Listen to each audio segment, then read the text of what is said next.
నేను మొన్న చెప్పకూడదని మినీ మహానాడులో మాట్లాడాను.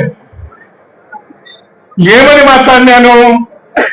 ఇలాంటి మీటింగ్ కానీ ఏదైనా కానీ తెలుగుదేశం వాళ్ళు అప్పుడప్పుడు కలుస్తూ ఉంటే అనుబంధం ఏర్పడుతుంది అనే ఉద్దేశంతో మాట్లాడితే దానికి కూడా వేరే రకంగా చాలా మంది నాకు ఫోన్ చేయడం జరిగింది.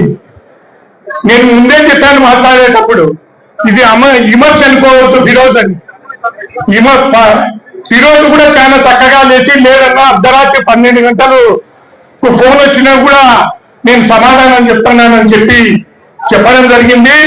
నా ప్రధాన ఉద్దేశం ఏమంటే జాగ్రత్తగా ఉండండి, ఇంకా 4 ఏళ్ళ టైం ఉంది. ఒక్కొక్కసారి కలుస్తా ఉంటే ఇట్లా వేదిక మీద ఒకరికొకరు పరిచయాలు అవుతారనే విషయం చెప్పాను. దానికి జాగ్రత్త పడమనే సూచన ఇచ్చాను. జాగ్రత్త పడకుంటే ప్రమాదము.